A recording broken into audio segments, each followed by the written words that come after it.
नमस्कार, मैं हूं मृत्युंजय कुमार झा। ज्वेलरी हॉलमार्किंग के बारे में आप खूब सुनते होंगे, अलग अलग खबरें देखते होंगे, पढ़ते होंगे कि ज्वेलरी की हॉलमार्किंग अनिवार्य हो गई है, हॉलमार्क ज्वेलरी बिकेगी, उसमें HUID का नंबर भी होगा। बहुत सारी बातें आप हॉलमार्किंग के बारे में सुनते होंगे, लेकिन आपके मन में ये सवाल ज़रूर होगा कि यह हॉलमार्किंग किस तरह से की जाती है। जो ज्वेलरी आप ख़रीदते हैं, जो ज्वेलरी आप पहनते हैं, उसकी हॉलमार्किंग कैसे होती है, ये हॉलमार्किंग है क्या? ये सवाल सबके मन में होगा। आज उन्हीं सवालों का जवाब हम तलाशेंगे और आपको बताएंगे कि ज्वेलरी की हॉलमार्किंग की पूरी प्रक्रिया किस तरह से होती है। और इसीलिए मैं पहुंच चुका हूं हॉलमार्किंग सेंटर, मुंबई के एक हॉलमार्किंग सेंटर में। और ये देखिए हॉलमार्किंग सेंटर है खरा सोना असइंग एंड हॉलमार्किंग सेंटर। इसके अंदर हॉलमार्किंग का पूरा काम होता है। हम आपको एक एक करके स्टेप बाय स्टेप बताएंगे हॉलमार्किंग का पूरा काम किस तरह से किया जाता है। तो आइए चलते हैं जानने के लिए।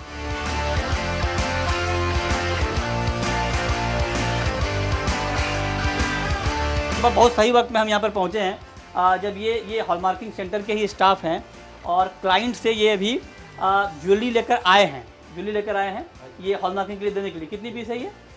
टोटल 9 पीस है। ये आप अभी यहाँ जमा करेंगे ओके हॉलमार्किंग के लिए, ठीक है। तो ये आप ज्वेलरी यहाँ जमा हो जाएगी। अब चलिए अंदर चलते हैं धीरे धीरे, आइए चलते हैं। अच्छा, हमारे साथ परिचय करा दें आपका। आशीष जी हैं, पूरा नाम सर क्या लिखते हैं? आशीष राम प्रसाद मिश्रा। अच्छा, आशीष मिश्रा जी हैं और ये हॉलमार्किंग सेंटर के हेड हैं। ये जिस हॉलमार्किंग सेंटर में इस वक्त हम यहाँ पर हैं उसके हेड हैं आशीष जी। आशीष जी हमें पूरी प्रक्रिया बताएंगे हॉलमार्किंग की। तो आशीष जी, अभी तो एक आपका मुझे मिल गया स्टाफ, वो भी ज्वेलरी लेकर यहाँ आए हैं, है ना, जमा करने आए हैं ज्वेलर से लेकर के। तो अब उसके बाद ये यहाँ जमा करते हैं, इसके बाद की प्रक्रिया में समझाइए क्या होता है यहाँ? ये हमारे यहाँ खरा सोना में पिकअप एंड ड्रॉप की फैसिलिटी देते हैं हम लोग, जो हमारे मैनेजर जाके खुद पिकअप करते हैं। हाँ। और डिलीवर भी खुद करते हैं। ये सिर्फ मैनेजर करते हैं। ठीक है। अभी ये हमारे पास में एक लॉट आया है RS डायमंड का। अच्छा, ठीक है ना। अभी इनका जो लॉट ये 9 पीस का लॉट जो आपको अभी इन्होंने बताया, अब इसमें रिक्वेस्ट नंबर जनरेट होगा, जॉब कार्ड नंबर जनरेट होगा। अच्छा, जो कि यहाँ पे लिखा हुआ मिलेगा आपको, request number, job card number. अभी ये जॉब कार्ड नंबर क्या होता है? जॉब कार्ड नंबर मतलब जिस पे काम चलता है, ओके, जो काम अंडर जो प्रोसेस होता है वहाँ पे किसी भी में आप ये नहीं बोल सकते कि फलाने ज्वेलर का फलाना लॉट ला दो। आपको इसी नाम से आपको जॉब कार्ड नंबर पे ही काम पूछना पड़ेगा। ओह अच्छा, ये बड़ा अच्छा। मतलब आप जॉब कार्ड नंबर बताएंगे तो पता चलेगा कि आपकी ज्वेलरी कौन सी है। मतलब कोई नाम नहीं चलेगा कि फलाना ज्वेलर का है या कुछ ऐसा, है ना? जी। ओके, ठीक है। अब इसके ये इसलिए कि प्राइवेसी मेंटेन होती है कस्टमर्स की, इसके लिए। अब ये यहाँ पे जब रिक्वेस्ट एक्सेप्ट हो जाएगी, ये जो रिक्वेस्ट में जो नेट वेट आया है हमको ज्वेलरी का, उसको यहाँ पे हमारा रिसेप्शन का बंदा मयूर जो है ये वेट करेगा। इसके बाद ज्वेलरी कहाँ जाती है? इसके बाद ज्वेलरी में टैगिंग होगी। हाँ, टैगिंग क्या होगी? जैसे टैगिंग पर पीस पे एक की उसका एक बारकोड टाइप जनरेट होगा। कि ये पीस आया था, जैसे X1, X2, X3, X4, X5, X7, 8, 9, X9 तक के इसमें जनरेट हो जाएगा। आगे जो भी मार्किंग होगी, जैसे आप जब आपको HUID जनरेट होगा तो X1 का HUID X1 पे जाना चाहिए, X2 का HUID X2 पे जाना चाहिए। अच्छा, उसके लिए टैगिंग होती है प्रॉपरली। टैगिंग कहाँ होती है? यही टैगिंग यही होगी। अब आगे बढ़ते हैं। ये तो यहाँ वाला काम हो गया। अब इसके बाद कहाँ क्या प्रक्रिया होती है? इसके बाद पीस जाएगा XRF में।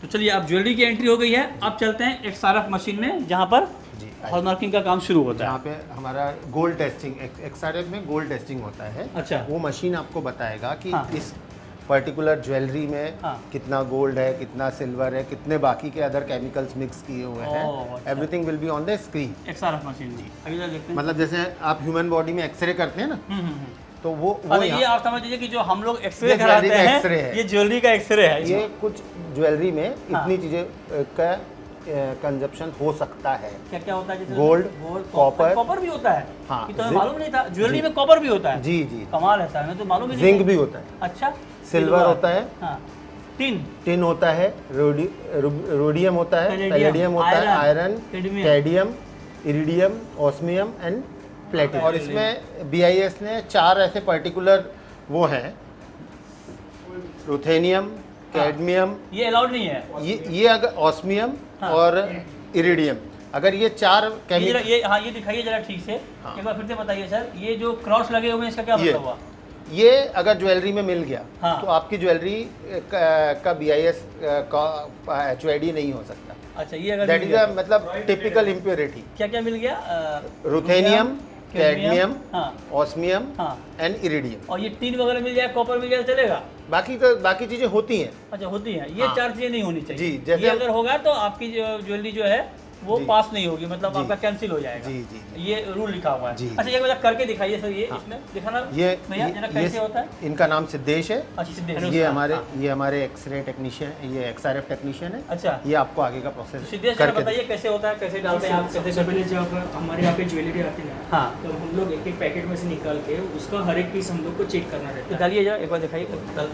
अच्छा आपने ऑलरेडी डाला हुआ है। जी सर। अच्छा ओके हर एक चीज में है। हाँ अगर चेन में 4 बार अपन चेकिंग करेंगे उसका। 4 बार चेकिंग करते हैं। जी सर। अच्छा अभी हम लोग ने ये कुल हम लोग ये अभी ये भाग चेक करेंगे। ठीक है। यहाँ पे अपना टाइमर चालू होगा। ओह नहीं, वो वाली डिटेल आ गई इसकी। जी डिटेल आ गई सर।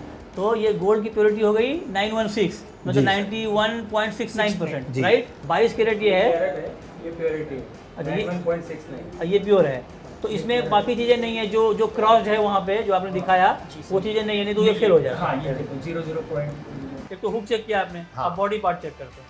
मतलब जहाँ जहाँ पे गुंजाइश है आपको कि हाँ। ज्वाइंट हो सकता है, हाँ, हाँ, हाँ। वहाँ पे चेक करते हैं ऑलरेडी ना। ओके ज्वेलरी देखने के ऊपर मालूम पड़ेगा कैसी ज्वेलरी है, उसके ऊपर डिपेंड करेगा। अच्छा अच्छा। अलग अलग प्योरिटी हो सकती है, नहीं होती? नहीं, सबका एक सेम रहना पीस पड़ेगा। में नहीं होता। अच्छा एक पीस में नहीं होता। एक पीस में एक लॉट, एक रिक्वेस्ट में नहीं होता। हाँ हाँ अगर आपका 750 का गोल्ड है तो उसकी रिक्वेस्ट अलग डालेंगे।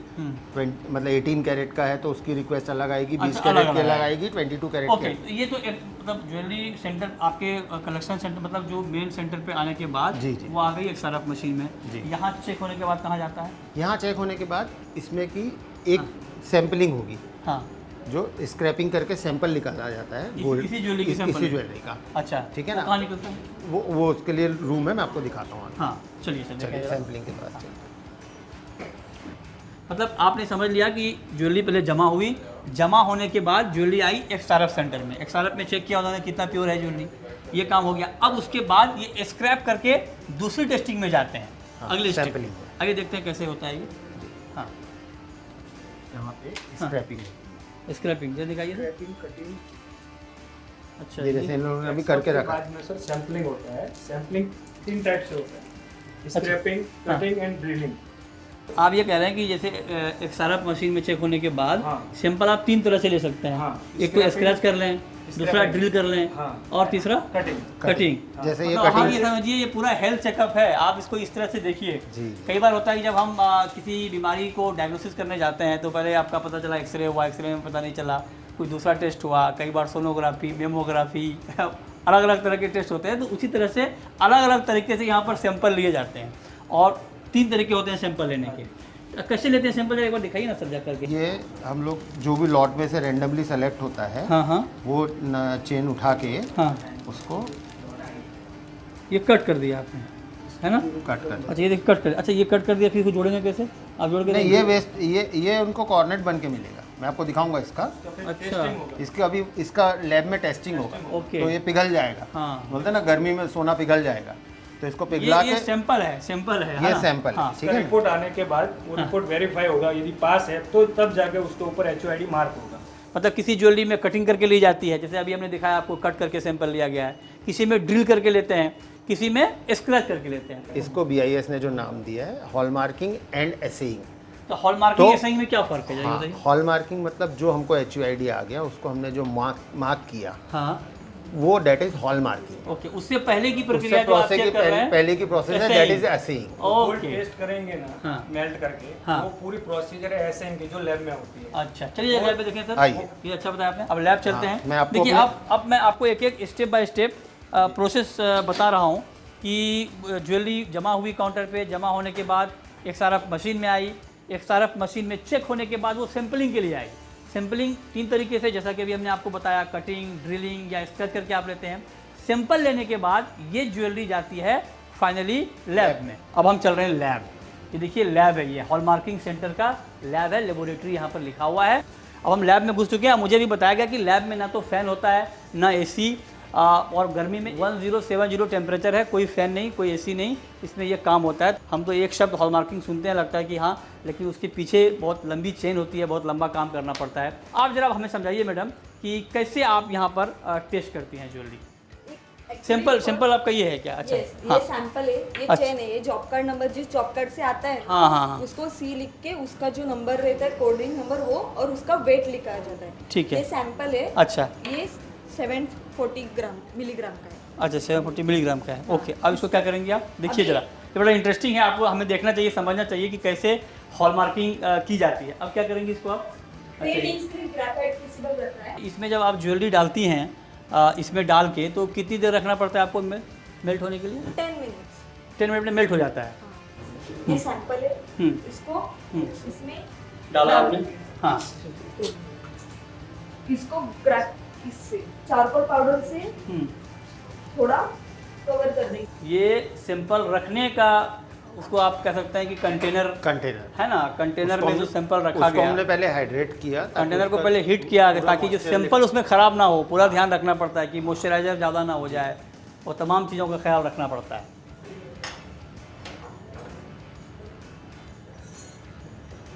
टाइमर से टाइम लगाएंगे, अच्छा, इसको स्टार्ट कर देंगे 10 मिनट के लिए। 10 मिनट इसमें रहेगा। ये जब मेल्ट होगा तो वो पानी के ड्रॉप जैसा बन जाएगा। अच्छा। उसको सुखा के यहाँ पे स्ट्रिप बनाएंगे इसकी, उसको फिर मेल्ट करके कंपैरेटिवली टेस्ट होता है। ओके। और कंपैरेटिवली टेस्ट में ये प्योर गोल्ड लेंगे, अच्छा। एक इसमें और एक इसमें ये रहेगा बराबर में, और फिर उनको कंपेयर करेंगे उनकी रीडिंग्स को अच्छा। कि भाई प्योर गोल्ड की रीडिंग, प्योर गोल्ड मेरे पास है 999 का, इसमें हाँ, ये था, हाँ। इसमें ये है, तो इसकी रीडिंग में कितना डिफरेंस आ रहा है, उसके हिसाब से उसकी प्योरिटी डिसाइड होती है। अच्छा ठीक है, ये तो हो गया। चलिए, ये इसमें डालने के बाद जब ये निकलेगा, उसके बाद इस मशीन का क्या काम है, ये सब जो ध्यान रखें? बताओ इसका। ये जरा बताइए मैडम। जब अपना सैंपल आएगा ना वहाँ से कलेक्ट करके उसका बॉल बनेगा, मतलब लीड में उसका बॉलिंग प्लायर से बन जाएगा बॉल। तो उसमें यहाँ पे प्रीहीटिंग के लिए पहले से ही इसमें ही रख दिया है। हाँ। क्योंकि वो अपने को इसको भी प्रीहीट करना पड़ता है। अच्छा। ग्रेफाइट ये रहता है अपना क्यूपल्स रहते हैं, उसको भी प्रीहीट करना पड़ता है, उसका इसका भी मॉइस्चर निकलना चाहिए इसके लिए। फिर उसको हम लोग पोजीशन वाइज ये करेंगे। अपना पोजीशन रहता है, चेक गोल्ड अपने रहते हैं, तो सैंपल के पोजीशन के हिसाब से उसमें डालेंगे। फिर इसको डालने के बाद इसमें यहाँ पे मार्किंग होती है C1 S1 ये C2 C1 S1 क्या होता है? चेक गोल्ड जो जो अपना रेफरेंस सैंपल है, हाँ। वो प्लस जो सैंपल आया वो। अच्छा। फिर यहाँ पे एक चेक गोल्ड, फिर उसका जो सैंपल है वो। अच्छा, अलग ऐसे ये बनाएंगे। ओके। फिर इसको कंपैरेटिवली रीडिंग्स लेके इनका कंपैरिजन एक फॉर्मूले से हाँ। रीडिंग लिख लेंगे कि इसकी प्योरिटी कितनी आई है। ठीक है, लैब में आपने ज्वेलरी को मेल्ट किया, पूरा प्रोसेस किया, करने के बाद उसका पटरी बनाया, रोल बनाया, ये सब करने के बाद उसके बाद कहाँ जाता है सर ज्वेलरी? आशीष जी, इसके बाद ज्वेलरी कहाँ जाती है? इसके बाद जब यहाँ से रीडिंग्स कंप्लीट होती है, रीडिंग कहाँ लेते हैं यहाँ पे? Weighing machine. कैसे लेते हैं रीडिंग, जरा दिखाइए। चलिए रीडिंग, और यहाँ का प्रोसेस कंप्लीट होने के बाद फाइनल रीडिंग ली जाती है। ये थोड़ा टाइम टेकिंग प्रोसेस है। हाँ। इसमें हमको 1.5-2 घंटा लगता है। 2 घंटे लगते हैं इसमें। हाँ, अच्छा, तो 2 ये घंटे अभी हमने प्रोसेस स्टार्ट किया है। अच्छा। अभी मैं आपको आगे के बिल्कुल। रीडिंग कैसे लेते हैं वो भी आपको एक बता देता हूँ। हाँ। अलग अलग प्रक्रिया से गुजरने के बाद ज्वेलरी को भेजा जाता है फाइनली रीडिंग के लिए। Micro balance room. Micro balance room बोलते हैं इसको, माइक्रो बैलेंस रूम। वहाँ चलते हैं, देखते हैं कि रीडिंग कैसे ली जाती है। ये वजन करने की मशीन है। अच्छा, वजन करने की हाँ, मशीन। इस पे आपको गोल्ड का एक एक मतलब माइक्रो मिली का भी वेट आएगा। और इसीलिए इसको आप लोग क्या कहते हैं, कौन सी machine? Micro balance. Micro balance, मतलब बहुत ही बारीक भी आपको वजन इसमें पता चल जाएगा। जी। अब जरा बताइए मैडम, कैसे करती हैं आप इसमें? कुछ भी आप एक सिंपल डाल के हमें बताएं। ये सिल्वर है। हाँ हाँ।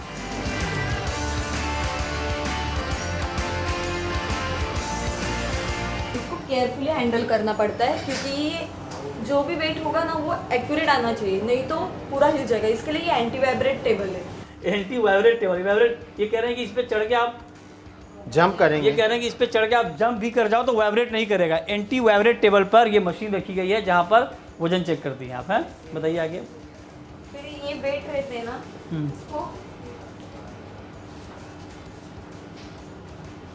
इसको स्मूथली करेंगे। इसका कैलकुलेशन बुक में करेंगे, डायरेक्टली कैलकुलेशन नहीं होगा, उसका भी फॉर्मूला है। अच्छा, कैसे, क्या फार्मूला है? फॉर्मूला बताइए। हाँ। सैंपल कॉर्नेट रहता है ना, हाँ। जो अपना S1 का रहता है ना, हाँ। वो सैंपल कॉर्नेट 1 प्लस माइनस इसके लिए, क्योंकि जो अपना डेल्टा आएगा ना, हाँ। अपने चेक गोल्ड से लेके जो हाँ। डेल्टा आएगा हाँ। उसको प्लस माइनस करेंगे। यहाँ आप वेट लेने के बाद उसमें आप नोट डिटेल बनाती हैं, नोट करती हैं। इसके बाद क्या होता है, कहाँ जाती है ज्वेलरी? इसके बाद वो कॉर्नेट कलेक्ट करके हमको सर को देके बताना पड़ेगा कि वो पास है कि नहीं, फिर वो ज्वेलरी पे हॉलमार्क हो सकता है कि नहीं। ये सर आप कैसे बताते हैं कि पास होगा कि नहीं? नहीं, ये प्योरिटी बताते हैं। प्योरिटी बताते हैं, इतना प्योर है। हाँ कि सर जैसे भी इन्होंने ये जब ये फॉर्मूले से निकालेंगे तो इनका जो चेक गोल्ड है, हाँ सैंपल गोल्ड है, हाँ। जो इन्होंने ज्वेलर से लिया है, ठीक है। उसकी एक रीडिंग निकल जाएगी हाँ। कि 91 ये भाई वहाँ लैब से जो निकाल लैब से निकाल के यहाँ पे रीडिंग निकल हाँ, जाएगी। दोनों- रीडिंग में क्या क्या आएगा? वेट आएगा, दोनों purity का आएगा। दोनों की कंपैरेटिवली रीडिंग्स लेते हैं। दोनों की मतलब एक जो आपके पास एक sample चेक है। गोल्ड प्लस सैंपल गोल्ड, अच्छा। दोनों की कंपैरेटिवली रीडिंग ली। हाँ। तो सैंपल गोल्ड की जो रीडिंग है वो पास हो रही है, जैसे 916 है, हाँ। अगर वो 912 या 913 आ रहा है तो सैंपल फेल हो गया। तो 913 यही पता चल जाएगा ना? हाँ, रीडिंग वो ये फॉर्मूले से निकल जाएगा ना। फार्मूले से निकाल लेंगे। हाँ। ठीक है। अब अगर इन्होंने हमको बताया कि सर ये 914 आ रहा है, हाँ। तो हमारे क्वालिटी मैनेजर जो है उनका काम है कि वो लॉट फेल करके अच्छा, ये बड़ा इंटरेस्टिंग है। तो फार्मूले से आप निकाल लेती हैं कि कितना प्योर है गोल्ड। ठीक है, इसके बाद आगे सर आशीष जी? हाँ, ये जब रीडिंग ये लोग BIS पोर्टल पे अपलोड करना पड़ता है इनको। ये रीडिंग अपलोड करना पड़ता है BIS पोर्टल पे। ये आप लोगों को मिलता है, मतलब हॉलमार्किंग हाँ, सेंटर ये के लिए। हॉलमार्किंग सेंटर को ये जरा हाँ, इस पोर्टल को जरा आप ध्यान से देखिए कि ये जब रीडिंग फाइनल हो जाती है तो ये रीडिंग यहाँ पर डाला जाता है और ये पूरी डिटेल जानकारी BIS यानी ब्यूरो ऑफ इंडियन स्टैंडर्ड के पास चली जाती है, जो कि ये पूरी हॉलमार्किंग की एक रेगुलेटरी बॉडी है, आप कह सकते हैं एक तरीके से।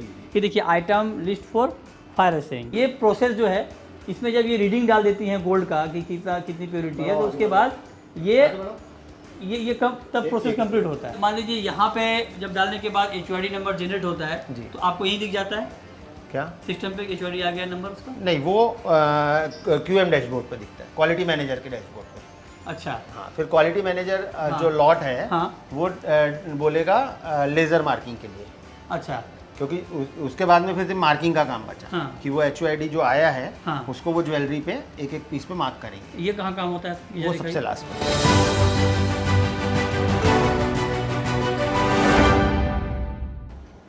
अब मैं पहुंच चुका हूं लेज़र मार्किंग रूम। अब तक के प्रोसेस को आपने समझ लिया कि ज्वेलरी आई, उसके बाद XRF मशीन में गई, XRF मशीन में जाने के बाद फिर उसकी सैंपल कटिंग हुई, सैंपल कटिंग के बाद ज्वेलरी लैब में गई, लैब में पूरा प्रोसेस होने के बाद उसको फिर उसका वजन किया गया, वेट किया गया और उसका फार्मूला निकाल के फिर उसकी प्योरिटी निकाली गई कितनी प्योर है। वो जब BIS के पोर्टल पर डाला गया डिटेल, सब कुछ डालने के बाद जब पूरी रीडिंग डाली गई तो BIS के पोर्टल पर फिर अपने आप जितनी ज्वेलरी रहेगी वो नंबर के हिसाब से, मान लीजिए एक क्या बोलते हैं सर जो नंबर होता है एक नंबर पे, रिक्वेस्ट नंबर में मान लीजिए 30 ज्वेलरी है, 35 ज्वेलरी है, 40 ज्वेलरी है, तो एक रिक्वेस्ट नंबर जब कंप्लीट हो गया आपकी रीडिंग डालने के बाद तो उसका HUID नंबर BIS की तरफ से ऑटोमेटिक जनरेट हो जाता है। जी। Right sir. HUID number generate होने के बाद अब काम होता है कि लेज़र से कैसे ज्वेलरी के ऊपर उसे डाला जाए। तो वहीं हम पहुंचे हैं लेज़र रूम में। अब जरा देखते हैं कि यहाँ पर कैसे HUID की चर्चा बहुत हो रही है, इसे आप ध्यान से देखिए सुनिए कि HUID ज्वेलरी के ऊपर कैसे डाली जाती है, ये देखना बहुत ज़रूरी है। अब जरा ये हमें बताएंगे। तो सबसे पहले ओपन करते हैं। अच्छा, बाद में जो लॉट अपने मार्किंग के लिए आया तो क्वालिटी मैनेजर उसको HUID जनरेट कर देता है। हाँ हाँ उसके बाद अपन देखते हैं कि उसका नंबर क्या है। अच्छा जो जॉब कार्ड नंबर क्रिएट होता है हाँ, उधर पोर्टल में डाल के उसके HUID अपने को कॉपी पेस्ट करके लेने का राइट। फॉर एग्जाम्पल 9 पीस है हाँ। तो 9 पीस HUID जनरेट हो गए होंगे। ओके, तो वो ठीक है क्वालिटी मैनेजर पहले लॉट बाहर निकालेंगे, ठीक है। फिर मेरे पास आएगा। अच्छा उसके बाद फर्स्ट ऑफ ऑल चेक करेंगे फिर प्योरिटी, हाँ। ये कौन सा है 750916 है। हाँ, उसके बाद अपन देखेंगे 916 है, कैसे 750 कहाँ? ये 750 है ये। 750 हाँ, हाँ 750 कितने कैरेट हुआ सर? ये 18 18 कैरेट। ठीक है, ये हो गया। अब जरा बताइए। तो अपन सबसे पहले लेंगे ना जो सिस्टम में सेव किया है ना फॉन्ट 750 का, तो पहले सेलेक्ट करेंगे। उसके बाद वो जूम करके आपको ऐसा दिख जाएगा। ये क्या दिखेगा? ये जो जो print करने का। जो आपने रिक्वेस्ट नंबर डाला उससे दिखा। ये 18 कैरेट के एक स्टैम्प है, अच्छा। जो अपने को प्रिंट करना है ना। फिट करना है इसका। हाँ। अच्छा उसके बाद इधर हॉल मार्किंग में जाके अपने को न्यू ये BIS पोर्टल पे करना BIS है। पोर्टल है, अच्छा, BIS के पोर्टल है उस पर करना। उधर से HUID मिलेगा। तो ये देखो सर, पहले HUID ले रहे हैं अभी आप। हाँ, हाँ। जो 7330 नंबर है ना हम्म। वो आपको इधर मिल जाएगा। इधर से अपने को प्रिंट करने का है। तो ये आपको HUID नंबर मिल गया। हाँ। ये देखिए 9 पीस की 9 HUID। पीस हो गया सर, हाँ, ये 9 पीस का इधर इसका HUID आ गया। अच्छा HUID आ गया। उसके ओके। बाद अपन प्रिंट करके लेंगे, इधर कॉपी करके हाँ, इसमें अपन पेस्ट करेंगे। ओके। मतलब वो नंबर इधर प्रिंट हो। पेस्ट किया आपने, ठीक है। ओके, हम्म, तो 18 कैरेट का बैच ले लिया, फिर मिडल में रख दिया। तो अपने को जो चाहिए था एक बार क्रॉस चेक कर लेने का कि हाँ। वही मार रहे क्या अपन, वही नंबर है क्या? हाँ, वही नंबर है। हाँ। तो अपन ऐसा आर्टिकल रख देने का, फिर हाँ। मार्किंग के लिए रेडी हो जाएगा। ये लेजर मार्किंग कर रहे हो? हाँ, ठीक है। बाद में अपन इसका हाँ। जो बॉक्स रहता है ना, मतलब इसका एक फॉर्मेट है, ठीक। हाँ। तो ये देखो इधर दिख जाएगा आपको कि अभी देखिए ये लेज़र मशीन पर ये ज्वेलरी रखी हुई है। अभी इसमें HID नंबर नहीं है। इन्होंने एक F1 प्रेस किया लेजर मशीन का, तो बॉक्स बन गया। जो रेड कलर का आपको दिख रहा है वो बॉक्स बन गया। अब जो HID का नंबर आएगा उसी बॉक्स के अंदर आएगा, राइट? Yes. अब देखिए ये जब नंबर लेंगे तो फिर आपको नंबर दिख जाएगा। अब करिए जरा लेज़र से HID नंबर लाइए इस पर जरा। ये देखा होगा आपने प्रोसेस। अब देखिए अब आ गया वो, इस पे HID का नंबर आ गया। अब आपको दिख रहा होगा, इसीलिए हम आपको इस मशीन के ज़रिए दिखा रहे हैं ताकि आप देख पाएँ कि कैसे इसमें HID का नंबर लेज़र के ज़रिए डाला जाता है। ये प्रोसेस आपने समझ लिया। अब HID नंबर डालने के बाद आगे का क्या प्रोसेस होता है ये हम आपको बता रहे हैं। अब क्या होता है इसके बाद? HID प्रिंट होने के बाद हाँ। ये चला जाता है वेट कैप्चर में। वेट कैप्चर में। वेट करिए सर जरा। ये जो है ये ऑटोमेटिक कनेक्टेड है BIS पोर्टल से। मतलब इसमें जो भी वजन दिखेगा वो सीधे सीधे BIS की वेबसाइट पे जाएगा, जी। पोर्टल पे जाएगा और उनको पता चल जाएगा कि इस ज्वेलरी का वेट कितना है। इस ज्वेलरी का हाँ। इस HUID का वेट कितना है। अब इसके बाद क्या करते हैं सर? ये तो हो गया वेट का। ये जब पूरा लॉट कंप्लीट होगा हाँ। उसके बाद ये डिस्पैच में जाएगा। ओके, अब हम पहुंच चुके हैं डिस्पैच काउंटर पे। डिस्पैच काउंटर मतलब हॉलमार्किंग के बाद जब ज्वेलरी यहाँ आती है तो इसके बाद यहीं से ज्वेलर को भेजा जाता है, उनको उनकी दुकानों पर भेजा जाता है। तो ये देखिए ये ज्वेलरी आ चुकी है हॉलमार्किंग के बाद यहाँ पर डिस्पैच काउंटर पे। मैडम ये पूरा कंप्लीट है प्रोसेस। अब यहाँ से आप क्लाइंट को भेजेंगे? Yes sir. ओके, जरा दिखाइए कैसे कैसे हॉलमार्किंग हुआ है पूरा ये। अच्छा, ये सारी ज्वेलरी हॉलमार्क है, Yes. है ना? ओके, ठीक है। तो ये तो आपने दिखा दिया मुझे। तो ये क्या ये क्या है? ये सर, डॉक्यूमेंट्स? हाँ, पर मतलब जैसे उनके हाँ। डब्बे आते हैं ना हाँ, जिस हाँ। हिसाब से, वैसे उनको बिल भी जाता है। अच्छा। अगर सपोज देन ये 37 पीस का बॉक्स है, अच्छा, ठीक है, हाँ। तो उनको ये 37 का ही बिल जाएगा। अच्छा, 37 पीस का हाँ। जाएगा। अच्छा, पर पीसेस 45 रुपीज। अच्छा, पर पीसेस 45 रुपीज़ चार्ज है इसका। हाँ। उसमें GST आप अलग से जोड़ दो। हाँ, तो मतलब GST 54 रुपए के 18%, आसपास, हाँ, है ना? yes, हाँ। मतलब एक पीस ज्वेलरी हॉलमार्किंग का चार्ज 54 रुपए, Yes, ठीक है। ये टोटल 37 पीस का चार्ज है। तो जो नंबर इसमें आपने दिखाया अभी वो जा डालिए BIS के ऐप पे, देखें सर, कितना प्योर जैसे कि है। अभी मैंने एक यहाँ पे डाला है, हाँ। जो BIS का जो ऐप है उसमें मैंने डाला है P6P RXT। अच्छा, ये एक HID है 6 डिजिट का, अच्छा, जो ये चैन पे है, एक चैन पे, तो वो मैंने यहाँ पे डाला है। तो ये पूरा उनके डिटेल्स आ अच्छा, गए क्या क्या हैं। डिटेल आया जो दिखाइए, मैं पढ़ूँ जरा एक सेकंड। हाँ, यस। ओके, तो ये है ज्वेलरी रजिस्ट्रेशन नंबर। तो ये जानकारी आपको मतलब देखिए इसमें कितनी प्योर है ज्वेलरी, कब हॉलमार्क की गई है, कहाँ पर की गई है, ये सब जानकारी आपको मिल गई। रजिस्ट्रेशन नंबर ज्वेलर का दिया गया है, जिस ज्वेलर ने ये हॉलमार्क कराया है, तो ये पूरी जानकारी आपको मिल गई। अब अगर इसमें आपको कहीं कुछ कंप्लेन लगे, आपको लगे कि नहीं ये ठीक से नहीं हुआ, तो आप ये डिटेल जानकारी के साथ आगे बढ़ सकते हैं कंप्लेन में।